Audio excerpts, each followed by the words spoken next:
Hi, എൻ്റെ പേര് ദൃശ്യ ദിനേഷ്. ഞാൻ IIT ഡൽഹിയിൽ ഒരു MBA സ്റ്റുഡൻ്റ് ആണ്. സോ ആസ് പ്രോമിസ്ഡ്, ആദ്യത്തെ വീഡിയോ ഓൾ അബൌട്ട് കാറ്റ് MBA ആൻഡ് IIT ആണ്. ഈ വീഡിയോ ഒരു Q&A സെഷൻ പോലെ ആയിരിക്കും. സോ എനിക്ക് ഒരുപാട് ക്വസ്റ്റ്യൻസ് വന്നു. IIT-യിൽ എങ്ങനെയാണ് MBA ചെയ്യുക, MBA എങ്ങനെയാണ് കാറ്റ് ക്രാക്ക് ചെയ്തത്, so much about IIT MBA കാറ്റ് റിലേറ്റഡ് ക്വസ്റ്റ്യൻസ്. ബട്ട് കുറെ പേര് എന്നോട് IIT-യിൽ ജോയിൻ ചെയ്യാനുള്ള ബാക്കി എക്സാംസ്, അതായത് ഗേറ്റ്, പിന്നെ JEE മെയിൻ, ഇതിനെ പറ്റിയൊക്കെ ക്വസ്റ്റ്യൻസ് ചോദിച്ചിട്ടുണ്ട്. അതിനൊന്നും ആൻസർ ചെയ്യാൻ എനിക്ക് പറ്റില്ല, ബിക്കോസ് ഞാൻ ഇവിടെ MBA ആണ് ചെയ്യുന്നത്. ഞാൻ പ്രിപ്പയർ ചെയ്തത് കാറ്റിന് വേണ്ടിയിട്ടാണ്. സോ അങ്ങനെയുള്ള ക്വസ്റ്റ്യൻസ് ഒന്നും ഞാൻ ആൻസർ പറയാൻ ആളല്ലാത്തതുകൊണ്ട് ഞാൻ അങ്ങനെയുള്ള ക്വസ്റ്റ്യൻസ് ഒന്നും ആൻസർ ചെയ്യുന്നില്ല. MBA ഓർ കാറ്റ് റിലേറ്റഡ് ക്വസ്റ്റ്യൻസ് എൻ്റെ അറിവിൽ വെച്ചിട്ട് ഞാൻ പറയാം. ഈ വീഡിയോയിൽ എന്തുണ്ടാവില്ല എന്നുള്ളതിന്റെയും കൂടി ഒരു ഐഡിയ ഞാൻ തരാം. ഞാൻ കാറ്റ് പ്രിപ്പയർ ചെയ്തുകൊണ്ടിരുന്ന സമയത്ത് ഞാൻ എപ്പോഴും ആലോചിക്കുമായിരുന്നു, നമ്മൾ ഈ മെന്റർഷിപ്പ് എടുക്കുന്ന, അല്ലെങ്കിൽ ഒരു ഇൻസ്റ്റിറ്റ്യൂഷനിൽ പോയിട്ട് മെന്റർഷിപ്പ് എടുക്കുന്നതിനേക്കാൾ ഉപരി ആ ഒരു ജേർണിയിലൂടെ കടന്നു പോയിട്ടുള്ള ഒരാള്, അയാളുടെ എക്സ്പീരിയൻസ് ആൻഡ് ആ ജേർണി ലൈക്ക് ഭയങ്കര സ്ട്രെസ്ഫുൾ ആണ്. ഓക്കെ, അപ്പോൾ ആ ജേർണിയിലൂടെ കടന്നു പോയിട്ടുള്ള ഒരാള് വന്ന് അതെങ്ങനെയായിരുന്നു എന്ന് പറഞ്ഞു തരുമെങ്കിൽ വളരെ നന്നായിരുന്നു. കുറെ ചാനൽസ് അവൈലബിൾ ആണ് യൂട്യൂബില്, കുറെ ഹിന്ദി ചാനൽസ് അവൈലബിൾ ആണ്. ബട്ട് മലയാളത്തിൽ ഇന്നേ വരെ കാറ്റ് ക്രാക്ക് ചെയ്തിട്ടുള്ള ഒരാൾ ഒരു വീഡിയോ ചെയ്ത് ഞാൻ കണ്ടിട്ടില്ല. സോ ഞാൻ അപ്പോഴേ ആലോചിക്കുമായിരുന്നു ആസ്പിറൻസിനെ ഹെൽപ്പ് ചെയ്യണം. ഇങ്ങനെ ഒരു യൂട്യൂബ് ചാനൽ തുടങ്ങുന്നതിനെ പറ്റിയൊന്നും ഞാൻ ആലോചിച്ചിട്ടില്ലെങ്കിലും കുറെ പേരെ സഹായിക്കണം എന്നൊക്കെ ഞാൻ ആലോചിക്കുമായിരുന്നു. സോ അതിന്റെ ഭാഗമായിട്ടാണ് ഈ വീഡിയോ. എന്താ ഈ വീഡിയോയിൽ കിട്ടില്ല എന്നും കൂടെ ഞാൻ പറയാം. എന്താണ് കാറ്റ് എക്സാം, കാറ്റ് എക്സാമിൽ ഏതൊക്കെ സെക്ഷൻസ് ഉണ്ട്, എത്ര മാർക്ക് കിട്ടിയ ഓരോ കോളേജിലും നമുക്ക് ജോയിൻ ചെയ്യാൻ പറ്റും, ഇന്റർവ്യൂ ഇത്ര പെർസെന്റേജിൽ ഇന്റർവ്യൂ കൺവേർട്ട് ആവും, ഇങ്ങനെയുള്ള കാര്യങ്ങൾ, ഒരു ഗൂഗിൾ സെർച്ച് അവേ ആയിട്ടുള്ള കാര്യങ്ങളൊന്നും നിങ്ങൾക്ക് ഈ വീഡിയോയിൽ കിട്ടില്ല. എനിക്ക് മാത്രം നിങ്ങൾക്ക് പ്രൊവൈഡ് ചെയ്യാൻ പറ്റുമോ, അതായത് ആ ജേർണിയിലൂടെ കടന്നു വന്നിട്ടുള്ള ആൾക്കാർക്ക് എങ്ങനെ നിങ്ങളെ ഹെൽപ്പ് ചെയ്യാൻ പറ്റും, അത് മാത്രമേ നിങ്ങൾക്ക് ഈ വീഡിയോയിൽ എക്സ്പെക്ട് ചെയ്യാൻ പറ്റുള്ളൂ. ഇങ്ങനെയുള്ള കാര്യങ്ങളൊന്നും നിങ്ങൾക്ക് പറഞ്ഞു തരാൻ എന്റെ ആവശ്യമില്ല. നിങ്ങൾക്ക് ജസ്റ്റ് ഒന്ന് ഗൂഗിൾ സെർച്ച് ചെയ്താൽ മതി. And resources, too much resources available ആണ് ചുറ്റും. സോ അതിന് നിങ്ങൾക്ക് എന്റെ ആവശ്യം. ഇതിനൊരു ഓർഡർ ഒന്നും ഉണ്ടാവില്ല. എന്നോട് കുറെ ക്വസ്റ്റ്യൻസ് വന്നിട്ട് ഞാൻ അതൊക്കെ കമ്പൈൽ ചെയ്തിട്ട് എനിക്ക് പറയാനുള്ള കാര്യങ്ങൾ നിങ്ങളോട് പറയുന്നേ ഉള്ളൂ. എഗെയിൻ വേറൊരു കാര്യം കൂടെ, ഈ ചാനൽ ഒരിക്കലും കാറ്റിനോ അല്ലെങ്കിൽ MBA അല്ലെങ്കിൽ ഒരു എഡ്യൂക്കേഷണൽ പർപ്പസിന് വേണ്ടി ഉണ്ടാക്കിയിട്ടുള്ള ചാനൽ. ഇതൊരു ജനറൽ ചാനലാണ്. എനിക്ക് പറയാനുള്ള കാര്യങ്ങളൊക്കെ ഞാൻ പറയാൻ വേണ്ടി ഉണ്ടാക്കിയിട്ടുള്ള ഒരു ചാനലാണ്. ആൻഡ് ഓൾസോ IIT ഡൽഹിയിലുള്ള ആവറേജ് പാക്കേജ് അല്ലെ എൻ്റെ പാക്കേജ്, ഇങ്ങനെയുള്ള കാര്യങ്ങളൊന്നും എനിക്ക് പുറത്ത് വിടുന്നതിന് ഇപ്പോൾ പരിമിതികളുണ്ട്. ബിക്കോസ് ഞങ്ങൾ പ്ലേസ്മെന്റിന് മുമ്പ് പ്ലേസ്മെന്റ് പോളിസിയിൽ ഞങ്ങൾ സൈൻ ചെയ്തിട്ടുണ്ട്. അപ്പോൾ ഇതൊന്നും കോളേജിന്റെ ഭാഗത്തു നിന്ന് അല്ലാതെ ഇങ്ങനെ ഒരു പബ്ലിക് പ്ലാറ്റ്ഫോമിൽ വന്നിട്ട് എനിക്ക് ഇങ്ങനെയുള്ള കാര്യങ്ങളൊന്നും പറയാൻ പറ്റും. അതുകൂടി ഒന്ന് മൈൻഡ്ഫുൾ ആയിരിക്കുക. ഞങ്ങളുടെ department of management studies IIT ഡൽഹിയുടെ കാര്യം മാത്രമേ എനിക്ക് പറയാൻ പറ്റുള്ളൂ. ബാക്കിയുള്ള IIMസിലോ അല്ലെങ്കിൽ വേറെ നല്ല ബിസിനസ് സ്കൂൾസിലോ ഇരുന്ന ആൾക്കാർ ഈ വീഡിയോ കാണുന്നുണ്ടെങ്കിൽ അവരുടെ കൂടെ അഭിപ്രായങ്ങളും അവരുടെ കൂടെ ആഡ് ഓൺസും ഈ കമന്റ് ബോക്സിൽ എഴുതുക. അത് എല്ലാവർക്കും ഹെൽപ്പ് ആയിരിക്കും. So let's get started. First തന്നെ നമുക്ക് ആ മെയിൻ ക്വസ്റ്റ്യൻ അഡ്രസ് ചെയ്യാം. ആൾക്കാർ ഒരുപാട് എന്നോട് ചോദിച്ചിട്ടുണ്ട് എനിക്ക് 98.98 കിട്ടിയിട്ടും എന്തുകൊണ്ട് ഞാൻ ഒരു IIMൽ MBA എടുത്തില്ല എന്ന്. ദോ എനിക്ക് 98.98 ഉണ്ടായിരുന്നെങ്കിലും എൻ്റെ ഒരു സെക്ഷനിൽ എനിക്ക് ക്ലിയർ ചെയ്യാൻ പറ്റിയില്ല. എല്ലാത്തിനും കട്ട് ഓഫ് ഉണ്ട്. സോ എനിക്ക് മേജർ IIMs ഒന്നും കോൾ വന്നിട്ടില്ല. എനിക്ക് വന്ന മെയിൻ IIM ഉദയ്പൂർ ആണ്. ഉദയ്പൂരിന് ബാക്കിയുള്ള എല്ലാത്തിൻ്റെയും കൺവേർട്ട് ആയി. ബട്ട് മെയിൻ IIMs ബ്ലാക്കിലുള്ള ഒരു കോളും എനിക്ക് വന്നിട്ടില്ല. ആകെ FMS വന്നത്. FMS എനിക്ക് കൺവേർട്ട് ചെയ്യാൻ പറ്റിയില്ല. അങ്ങനെയാണ് ഞാൻ IIT ഡൽഹിയിൽ എൻഡപ്പ് ചെയ്തത്. ഈ വീഡിയോയിൽ ഞാൻ പറയുന്നതൊക്കെ എൻ്റെ മാത്രം പേഴ്സണൽ അഭിപ്രായങ്ങളാണ്. നിങ്ങൾക്ക് വേറെ ആളെ കയ്യിൽ നിന്ന് വേറെ അഭിപ്രായങ്ങൾ കിട്ടുമായിരിക്കും. ഇതൊന്നും സ്റ്റാൻഡേർഡൈസ്ഡ് സാധനങ്ങളല്ല. കുറെ പേര് എന്നോട് ചോദിച്ചു MBA ചെയ്യണോന്ന്. എൻ്റെ അഭിപ്രായത്തിൽ MBA നിങ്ങളൊരു ബെസ്റ്റ് ബി സ്കൂൾ, ഒരു ടോപ്പ് 20 ബി സ്കൂൾസ് നല്ല ചെയ്യുന്നതെങ്കിൽ എനിക്ക് അറിഞ്ഞൂടെ MBA എത്രമാത്രം യൂസ്ഫുൾ ആയിരിക്കും നിങ്ങളെ കരിയറിൽ. ബിക്കോസ് നമ്മളൊരു എഞ്ചിനീയറിംഗ് ഡിഗ്രി എടുക്കുന്ന പോലെ ഒരുപാട് നമ്മൾ പഠിക്കുകയല്ല ചെയ്യുന്നത്. അതായത് ടെക്നിക്കൽ നോളജ് അല്ല നമ്മൾ ഇവിടെ ഉണ്ടാക്കുന്നത്. മോർ ലൈക്ക് ഈ കോഴ്സ് എനിക്ക് തോന്നുന്നു ഈ കോഴ്സ് ഞാൻ എടുത്തില്ലായിരുന്നെങ്കിലും ഞാനൊരു വർക്കിന് ജോയിൻ ചെയ്ത് കഴിഞ്ഞാൽ അവിടുന്ന് കാര്യങ്ങൾ പഠിച്ചെടുക്കാൻ പറ്റുന്ന കാര്യങ്ങളെ എന്നെ ഇവിടെയും പഠിപ്പിക്കുന്നുള്ളൂ. എൻ്റെ ഒരു അഭിപ്രായത്തിൽ MBA ആൾക്കാർ ചെയ്യാൻ വരുന്നത് പഠിക്കാനല്ല. നമ്മൾ എഞ്ചിനീയറിംഗ് പഠിക്കാൻ പോകുന്നത് ടെക്നിക്കൽ നോളജ് ബിൽഡ് ചെയ്യാനാണെങ്കിൽ MBA പഠിക്കാൻ വരുന്ന ആൾക്കാർ പാക്കേജിന് വേണ്ടിയിട്ടാണ് ഞാൻ വിചാരിക്കുന്നത്. സോ നിങ്ങൾക്കൊരു നല്ല പാക്കേജ് നിങ്ങളുടെ കോളേജിന് പ്രൊവൈഡ് ചെയ്യാൻ പറ്റില്ല, അല്ലെങ്കിൽ അഷോർ ചെയ്യാൻ പറ്റില്ലെങ്കിൽ MBA എടുക്കുന്നതിൽ വലിയ കാര്യമില്ല എന്നാണ് എൻ്റെ അഭിപ്രായം. പിന്നെ എന്നോട് ചോദിച്ചു ആഫ്റ്റർ വോക്കിക്സ് ആണോ MBA ചെയ്യുന്നത് നല്ലത് അല്ലെങ്കിൽ നേരെ ഡിഗ്രി കഴിഞ്ഞിട്ട്. എൻ്റെ കോളേജിൽ ഞാൻ കണ്ടത് എന്താന്ന് വെച്ച് കഴിഞ്ഞാൽ എപ്പോഴും വോക്കിക്സ് കഴിഞ്ഞ് MBA ജോയിൻ ചെയ്തവർക്ക് ഒരു ഇച്ചിരി അപ്പർ ഹാൻഡ് ഉണ്ട്. ഞങ്ങൾക്ക് SIP ചെയ്യണം, സമ്മർ ഇന്റേൺഷിപ്പ് പ്ലേസ്മെന്റ്. അത് ഫസ്റ്റ് ഇയറിൽ ഞങ്ങൾക്ക് ഒരു 2 മാസം ഒരു കമ്പനിയുടെ കൂടെ ഇന്റേൺഷിപ്പ് ചെയ്യണം. അത് കോഴ്സിന്റെ ഭാഗമാണ്. അത് ചെയ്യുമ്പോൾ ഈ ഫ്രഷേഴ്സിന് ഒരു ഇച്ചിരി അപ്പർ ഹാൻഡ് ഉണ്ട് ആക്ച്വലി. കമ്പനീസിന് ഫ്രഷ് മൈൻഡ്സിനെ വേണം എന്നൊക്കെ പറഞ്ഞു. ബട്ട് ഇതേ ആൾക്കാര് ഫൈനൽ പ്ലേസ്മെന്റിന് വരുമ്പോൾ അവർ വർക്ക് എക്സ് ഉള്ളവരോട് കൂടുതൽ ഇൻട്രസ്റ്റ് കാണിക്കുന്നത് ഞാൻ കണ്ടിട്ടുണ്ട്. So I would say work ex കഴിഞ്ഞവർക്ക് ഓഫ് കോഴ്സ് ഒരിച്ചിരി അപ്പർ ഹാൻഡ് ഉണ്ട്. ബട്ട് അങ്ങനെയൊന്നും പറഞ്ഞിട്ട് ഈ ഫ്രഷർ ആയിരിക്കുന്നവർക്ക് നല്ല പ്ലേസ്മെന്റ് കിട്ടിയിട്ടില്ലല്ലോ. കുറെയൊക്കെ നമ്മുടെ ഇന്റർവ്യൂ സ്കിൽസ് ആൻഡ് കമ്മ്യൂണിക്കേഷൻ സ്കിൽസിലൊക്കെ ഉള്ളത്. So don't worry about it. പിന്നെ എന്നോട് ചോദിച്ചു എക്സ്ട്രാ കരിക്കുലർ ആക്ടിവിറ്റീസ് ഇമ്പോർട്ടന്റ് ആണോ MBA അഡ്മിഷൻ എന്ന്. Let me tell you something. MBA college interviews and അത് കഴിഞ്ഞിട്ട് വരുന്ന പ്ലേസ്മെന്റ് ഇന്റർവ്യൂ ഇത് കംപ്ലീറ്റ്ലി ഡിഫറെന്റ് ആണെന്നാണ് എന്റെ ഒരു എക്സ്പീരിയൻസ്. എനിക്ക് മനസ്സിലായില്ല. കുറെ പേർക്ക് MBA interview and the placement interview more like similar ആയിരുന്നു. എന്റെ കംപ്ലീറ്റ്ലി ഡിഫറെന്റ് ആയിരുന്നു. Let me tell you this. ഞാൻ 2-3 പടങ്ങൾ ചെയ്തിട്ടുണ്ട്. അങ്ങനെ ഒരു ഫുൾ ഒരു ക്രിയേറ്റീവ് ബാക്ക്ഗ്രൗണ്ടോടെ ഞാൻ വർക്ക് ചെയ്തത് മിലേനിയം ഓഡിയോസിലാണ് പ്രൊജക്ട് മാനേജർ ആയിട്ട്. സോ ഇറ്റ്സ് എന്റെ ബാക്ക്ഗ്രൗണ്ട് മൊത്തം ക്രിയേറ്റീവ് ആണ്. ക്രിയേറ്റീവ് ബാക്ക്ഗ്രൗണ്ടിൽ ഇങ്ങനത്തെ ഒരു സ്ഥലത്ത് വന്നിട്ട് MBA കോളേജ് ഇന്റർവ്യൂസിൽ ആക്ച്വലി ഇതെന്നെ ഹെൽപ്പ് ചെയ്തു. ഞാൻ ഇന്റർവ്യൂ കൊടുത്തിട്ടുള്ള FMS ഒഴിച്ച് ബാക്കി എല്ലാ കോളേജിലും ഞാൻ കൺവേർട്ട് ആയി. മെയിൻലി എന്റെ സ്റ്റോറി ലൈൻ ഇത് തന്നെയായിരുന്നു. ഞാൻ ഈ ക്രിയേറ്റീവ് ബാക്ക്ഗ്രൗണ്ടിൽ നിന്നാണ് വരുന്നത്. നിങ്ങൾ ആ കോളേജിന്റെ ഭാഗത്ത് നിന്ന് തന്നെ ആലോചിച്ച് നോക്കൂ.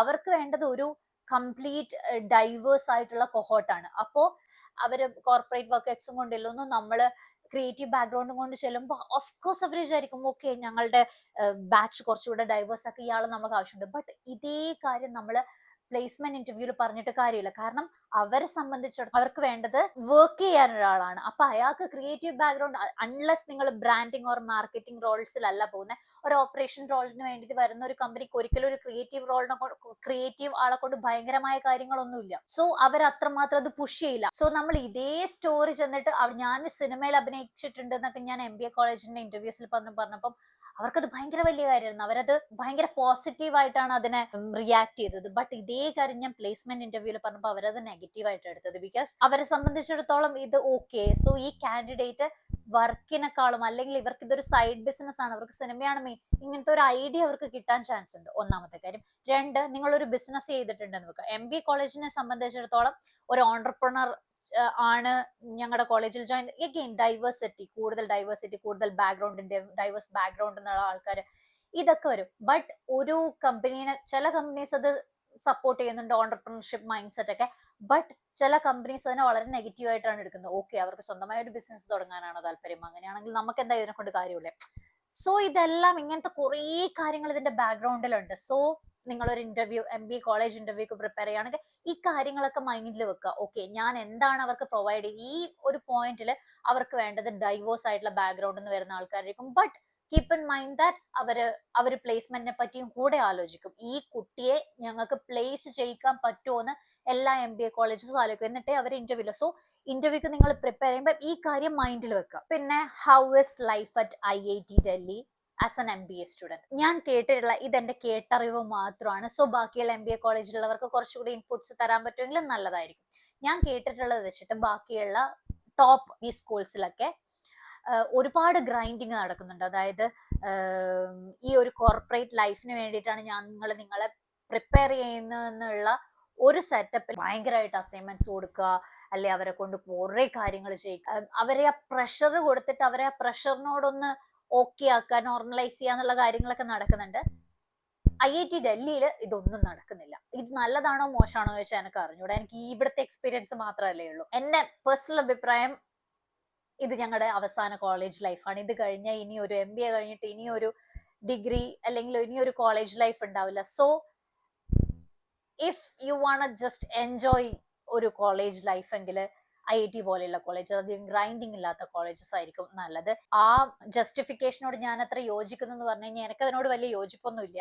ഭയങ്കരമായി ഗ്രൈൻഡ് ചെയ്ത് ആ പരിപാടിയിലേക്ക് ഐ ഡോണ്ട് നോ.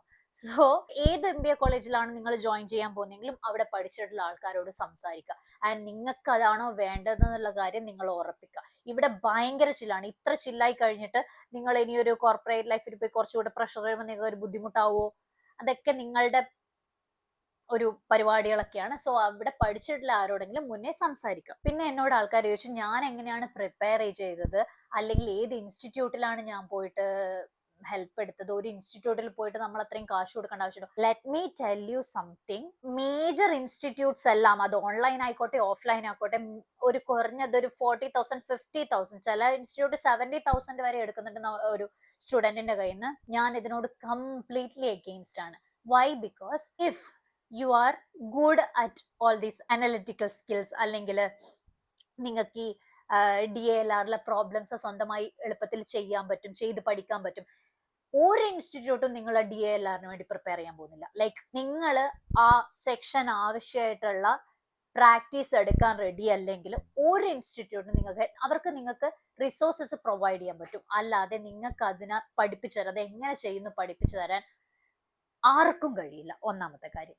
രണ്ടാമത്തെ കാര്യം, if you are good in maths, നിങ്ങൾക്ക് ആ മാത്സിന്റെ ബേസിക് കോൺസെപ്റ്റ്സിനകത്ത് നല്ല ഗ്രാസ്പ് ഉണ്ടെങ്കിൽ നിങ്ങൾക്ക് ഒരു ഇൻസ്റ്റിറ്റ്യൂട്ടിന്റെ ആവശ്യമില്ല ക്വാണ്ട് ക്ലിയർ ചെയ്യാൻ. ബിക്കോസ് കോൺസെപ്റ്റ്സ് നിങ്ങളെ ഒരു വലിയ ക്ലാസ്സിൽ, ഒരു 40-50 പേരിരിക്കുന്ന ക്ലാസ്സിൽ ഒരു ടീച്ചർ വന്നിട്ട് ഒരു കോൺസെപ്റ്റിനെ പറ്റി പറയുമ്പോൾ എത്രമാത്രം നിങ്ങൾ, if you good at it, ഒരു ഇൻസ്റ്റിറ്റ്യൂട്ടിൽ നിങ്ങൾ പോകേണ്ട ആവശ്യം. ആൻഡ് റിസോഴ്സസ് ഇഷ്ടം പോലെ ഓൺലൈനിൽ അവൈലബിൾ ആണ്. ഫ്രീ റിസോഴ്സസ് ഭയങ്കരമായിട്ട് ഗ്ലോറിഫൈ ചെയ്ത് വെച്ചിട്ടുണ്ട് കാറ്റിനെ. ആൾക്കാർ ഇത്രയും പൈസ കൊടുക്കാൻ റെഡി ആവുന്നു. ആൻഡ് അതിനകത്ത് ഒരു ഉറപ്പില്ല നിങ്ങൾ അത് ക്രാക്ക് ചെയ്യാൻ. 2-3 പ്രാവശ്യം ആൾക്കാർ എഴുതുന്നു. സോ ഇത്രയും റിസോഴ്സസ് പുറത്ത് അവൈലബിൾ ആണ്. I would say the best way you can crack CAT is self study. ഒറ്റക്ക് പഠിച്ചെടുക്കാൻ പറ്റുന്ന സാധനങ്ങൾ. നിങ്ങൾ മാത്സിന് ഭയങ്കര മോശമാന്നിരിക്കട്ടെ, ഒരു വലിയ ക്ലാസ്സിൽ 50-60 പേരിരിക്കുന്ന ക്ലാസ്സിൽ ഒരു സർ വന്നിട്ട് 1 മണിക്കൂർ കൊണ്ട് ഒരു കോൺസെപ്റ്റ് നിങ്ങളെ പഠിപ്പിച്ചു തന്നിട്ട് അതുകൊണ്ട് നിങ്ങൾക്ക് ഒന്നും ആവാൻ പോണില്ല. If you R bad at maths ആണെങ്കിലും ഏറ്റവും നല്ല വേ പഠിക്കാനുള്ള യൂട്യൂബ് ചാനൽ. ഇഷ്ടം പോലെ യൂട്യൂബ് ചാനൽസ്. ഞാൻ യൂട്യൂബ് ചാനൽസ് തന്നെയാണ് ഞാൻ വേണമെങ്കിൽ റെക്കമെൻഡ് ചെയ്യാൻ കുറച്ച് ചാനൽസ് ഒക്കെ. റോധ, MBA പാഠശാല, ഐ ഗെസ്, അങ്ങനെ കുറെ ഫ്രീ യൂട്യൂബ് ചാനൽസ് ഉണ്ട്. ഇവരുടെയൊക്കെ ക്ലാസ് ഇത് ഹിന്ദിയിലാണ് കുറച്ചൊക്കെ, ബട്ട് ക്വസ്റ്റ്യൻസ് ഇംഗ്ലീഷിലാണ്. നിങ്ങൾക്ക് അത് ചെയ്തെടുക്കാൻ പറ്റും. കുറെ ട്രിക്സ് ആൻഡ് ടിപ്സ് ഒക്കെ അവർ തന്നെ പറഞ്ഞുതരും. എന്റെ ഇങ്ങനെയുള്ള എളുപ്പത്തിൽ ഞാൻ ക്വസ്റ്റ്യൻസ് ചെയ്യാനുള്ള പരിപാടികളൊക്കെ ഞാൻ പഠിച്ചത് യൂട്യൂബ് ചാനൽസ് ആണ്. ഇങ്ങനെ ഒരു MBA കോച്ചിങ്ങിന് വേണ്ടിയിട്ട്, അതും 40-50 പേർക്ക് ഒന്നിച്ചിരുന്ന് ക്ലാസ്സിൽ പഠിക്കുന്ന കോഴ്സസ് ചെയ്യാനുള്ള അങ്ങനെയുള്ള കോച്ചിങ് സെന്റേഴ്സ് ഞാൻ ഒരിക്കലും റെക്കമെൻഡ് ചെയ്യില്ല. ഇനി നിങ്ങൾക്ക് ഒരാൾ പഠിപ്പിച്ചു തന്നു കഴിഞ്ഞാലേ നിങ്ങൾക്ക് ഒരു ഫിസിക്കൽ ക്ലാസ് അല്ലെ ഓൺലൈൻ ക്ലാസ് നിങ്ങളെ പഠിപ്പിച്ചു തരേണ്ട ഒരു ആവശ്യമുണ്ട്. ക്ലിയർ ആയിട്ട് ഒരു കാര്യം അങ്ങനെ ഒരു അത്യാവശ്യം നിങ്ങൾക്ക് ഉണ്ടെങ്കിൽ ഐ വുഡ് സജസ്റ്റ് കുറെ ഇൻസ്റ്റിറ്റ്യൂട്ട്സ് ഉണ്ട് 1-on-1 കോച്ചിങ് കൊടുക്കുന്നത്. അങ്ങനെയുള്ള ഏതെങ്കിലും ഇൻസ്റ്റിറ്റ്യൂട്ടിൽ പോയി ചേർന്ന് അങ്ങനെ പഠിച്ചെടുക്കുന്നതായിരിക്കും ഏറ്റവും നല്ലത്. If you want me to suggest something, ഞങ്ങളുടെ ഒരു സീനിയർ ഉണ്ട് ഇവിടെ DMSൽ തന്നെ പഠിച്ച് പാസ് ഔട്ട് ആയത്, ധീഷൻ എന്ന പേര്. പുള്ളി ഒരു സ്റ്റാർട്ടപ്പ് സ്റ്റാർട്ട് ചെയ്തിട്ടുണ്ട്, ബി സ്കൂളർ എന്ന് പറഞ്ഞ്. 1-on-1 കോച്ചിങ് ആണ് ബേസിക്കലി പ്രൊവൈഡ് ചെയ്യുന്നത്. പുള്ളി ഒരു മലയാളിയാണ്. സോ നിങ്ങൾക്ക് ഡൗട്ട്സ് ഒക്കെ ക്ലിയർ ചെയ്യാനും കുറച്ചുകൂടി എളുപ്പമായിരിക്കും. ബട്ട് നിങ്ങൾക്ക് ഒരു 1-on-1 അറ്റൻഷൻ കിട്ടും. അവരുടെ തന്നെ സെൽഫ് പേസ്ഡ് കോഴ്സും അവൈലബിൾ ആണ്. നിങ്ങളുടെ സമയത്ത് സമാധാനത്തിൽ നിങ്ങളുടെ സ്പീഡിൽ നിങ്ങൾക്ക് ടോപ്പിക്സ് കവർ ചെയ്തിട്ട് പോകാനുള്ള ഒരു കോഴ്സ് കൂടെയുണ്ട്. അതിന്റെ കൂടെ ലിങ്ക് ഞാൻ ഡിസ്ക്രിപ്ഷൻ ബോക്സിൽ കൊടുത്തേക്കും. കാറ്റ് പ്രിപ്പറേഷന്റെ ഏറ്റവും വലിയ കാര്യം നിങ്ങളൊരു വലിയ ഇൻസ്റ്റിറ്റ്യൂട്ടിൽ പഠിക്കുക എന്നുള്ളതല്ല, ക്രെഡിബിൾ ആയിട്ടുള്ള ഫാക്കൽറ്റീസ് ആണോ നിങ്ങൾക്ക് ക്ലാസ് എടുക്കുന്നത്. നമ്മളൊരു 80-70 പേരുള്ള ക്ലാസ്സിൽ അല്ലെങ്കിൽ ഈ ഒരു ഓൺലൈൻ ക്ലാസ്സിൽ പോയി ജോയിൻ ചെയ്താൽ ആരാണ് നമുക്ക് ക്ലാസ് എടുക്കുന്നത്, നമ്മുടെ ഡൗട്ട് ക്ലിയർ ചെയ്ത് തരുന്നത് എന്നൊന്നും. പിന്നെ എല്ലാവർക്കും ഈ കണക്കൊക്കെ ചെയ്യാൻ പറ്റും. ബട്ട് ഈസിലി എങ്ങനെയാണ് ചെയ്യുക, ഈ ടിപ്സിലൊക്കെ ഇരിക്കുന്നത്. ലൈക്ക് ചിലപ്പോൾ 2 സ്റ്റെപ്പിൽ തീർക്കാൻ പറ്റുന്ന ക്വസ്റ്റ്യൻസ് ഒക്കെ ആയിരിക്കും. എല്ലാവർക്കും ഇത് ചെയ്യാൻ പറ്റും, ബട്ട് കൂടുതൽ സമയം എടുക്കും. അപ്പോ എക്സ്പീരിയൻസ് ഉള്ള നല്ല പേഴ്സൻ്റൈലുള്ള ഫാക്കൽറ്റീസ് വേണം. ഞാൻ ഈ പറഞ്ഞ ധീഷൻ എന്ന് പറഞ്ഞ ചേട്ടൻ 2 times 99% ആയിരുന്നു. ചെറിയ ചെറിയ ബാച്ച് ആയിട്ടാണ് ചെയ്യുന്നത്. നിങ്ങൾക്ക് ഒരു 1-on-1 കോച്ചിങ് ആണ് വേണ്ടതെങ്കിൽ നിങ്ങൾക്ക് അവരെ കോൺടാക്ട് ചെയ്യാം. നിങ്ങൾക്കൊരു POC ഉണ്ടാവും. നിങ്ങളുടെ ഡൗട്ട്സ് ഒക്കെ അപ്പൊ ക്ലിയർ ചെയ്ത് തരാനും പിന്നെ വീക്ക്ലി ലൈവ് ക്ലാസ് എടുക്കാനും ഒക്കെ ആയിട്ട് ഞാൻ അവരുടെ കോൺടാക്ട് ഡീറ്റെയിൽസ് ഒക്കെ ഇവിടെ ഡിസ്ക്രിപ്ഷനിൽ കൊടുത്തേക്കാം. If you want you can check it out. പിന്നെ ആരും പറയാത്ത വേറൊരു കാര്യം കൂടെ ഞാൻ പറഞ്ഞുതരാം. നിങ്ങൾ ഈ 60,000 70,000 അല്ലെ 80,000 രൂപ ഒരു കോച്ചിങ് ഇൻസ്റ്റിറ്റ്യൂട്ടിൽ കൊടുത്ത് കാറ്റ് ക്ലിയർ ചെയ്തെടുത്തു. ഒരാളും, ഞാൻ പഠിക്കുന്ന സമയത്ത് ഒരാളും എന്നോട് പറഞ്ഞു തരാത്ത വേറൊരു സൈഡ് ഉണ്ട് ഇതിന്. ഈ കാറ്റ് എക്സാം ക്രാക്ക് ചെയ്ത് കഴിഞ്ഞ് ഒരു കോളേജിൽ അപ്ലൈ ചെയ്യുന്ന ഒരു പ്രോസസ്സ് വരുന്നത്. യു ഹാവ് നോ ഐഡിയ എത്രമാത്രം ചെലവുണ്ട് ആ കാര്യത്തിനാണ്. ലൈക്ക് ഈസിലി ഒരു 60,000 to 70,000 ആ കോളേജ് ആപ്ലിക്കേഷനിൽ തന്നെ പോകും. ഓരോ കോളേജസ് 3,000 രൂപ. ഇപ്പൊ എത്രയാണെന്ന് എനിക്കറിയാം. ഞാൻ പഠിക്കുന്ന സമയത്ത് തന്നെ 3,000 രൂപ, 3,500 രൂപ, 2,000, 1,000 ഇങ്ങനെ പറഞ്ഞ് നമ്മളാണെങ്കിൽ നമുക്ക് നമ്മളുടെ പെർസെന്റേജിൽ നിന്ന് ഏത് കോളേജ് കിട്ടും നമുക്ക് ഉറപ്പില്ല. കോളേജുകൾ മര്യാദയ്ക്ക് അപ്ലൈ ചെയ്യാത്തത് കാരണം നല്ല കാറ്റ് പെർസെന്റൈൽ ഉണ്ടായിട്ടും അവസരം നഷ്ടപ്പെട്ടു പോയവരുണ്ട്, നല്ല ബി സ്കൂൾസ് കിട്ടാതെ പോയവരുണ്ട്. സോ അതൊക്കെ ഭയങ്കര കുറെ വലിയൊരു പ്രോസസ്സാണ്. എന്തിനകത്ത് നമ്മൾ അപ്ലൈ ചെയ്യണം, ഏതൊക്കെ അപ്ലൈ ചെയ്യണം, അതൊരു വലിയ പൈസ മുടക്കമുള്ള ഒരു ചെലവുള്ള പരിപാടിയാണ്. അപ്പൊ നിങ്ങൾ ഈ 60-70 പോയിട്ട് കാറ്റിന് കൊടുത്തു കഴിഞ്ഞ് വീണ്ടും വരുന്നുണ്ട് ഒരു വലിയ ചെലവുള്ള കാര്യം. MBA ബേസിക്കലി നല്ല ചെലവുള്ള പരിപാടിയാണ്. കോഴ്സ് ഫീക്ക് മുമ്പാണ് ഇതൊക്കെ വരുന്നത്. ഇനി കോഴ്സ് ഫീ എന്ന് പറഞ്ഞിട്ട് വരും ഒരു ഏറ്റവും കുറഞ്ഞൊരു 10-12 ലക്ഷം രൂപ. സോ എപ്പോഴും കീപ്പ് ഇൻ മൈൻഡ് ദാറ്റ് എവിടെയൊക്കെയാണ് നമ്മൾ പൈസ വെറുതെ ചെലവാക്കുന്നത്. ഇത്രയും റിസോഴ്സസ് അവൈലബിൾ ആയിട്ട് നമ്മൾ എന്തിനാണ് പോയിട്ട്, ഞാൻ ചെയ്ത കുറെ മണ്ടത്തരങ്ങൾ വേറെ ആരും ചെയ്യരുതെന്ന് വിചാരിച്ചിട്ടാണ് ഇങ്ങനത്തെ കാര്യങ്ങളൊക്കെ പറയുന്നത്. എടുക്കുകയാണെങ്കിൽ ഓൺലൈൻ കോഴ്സസ് എടുക്കുക. ഓൺലൈൻ കോഴ്സസ് എടുക്കുകയാണെങ്കിൽ യൂസ്ഫുൾ ആയിട്ടുള്ള കോഴ്സസ് എടുക്കുക. If you want 1-on-1 coaching, അങ്ങനെയുള്ള ഇൻസ്റ്റിറ്റ്യൂട്ട് പോവാ. നിങ്ങൾക്ക് ഒറ്റക്ക് പഠിച്ചെടുക്കാൻ പറ്റുന്നതാണെങ്കിൽ റിസോഴ്സസ് ഇഷ്ടം പോലെ അവൈലബിൾ ആണ് യൂട്യൂബിൽ. ചുമ്മാ ഫ്രീ ആയിട്ട് സെൽഫ് സ്റ്റഡി ചെയ്തിട്ട് പഠിക്കുക. If you want books available ആണ് ആൻഡ് ക്വസ്റ്റ്യൻസ് അവൈലബിൾ ആണ്. ആൻഡ് അടുത്ത കാര്യം, നിങ്ങളൊരു സെക്കൻഡ് ടയർ കോളേജിലാണ് പഠിക്കുന്നത്, എന്താവും എൻ്റെ ഭാവി, എനിക്ക് നിങ്ങളിപ്പോൾ IIMസിലൊക്കെ കൊടുക്കുന്ന പാക്കേജ് എനിക്ക് കിട്ടില്ല. ഇതെന്റെ അഭിപ്രായം മാത്രമാണ്.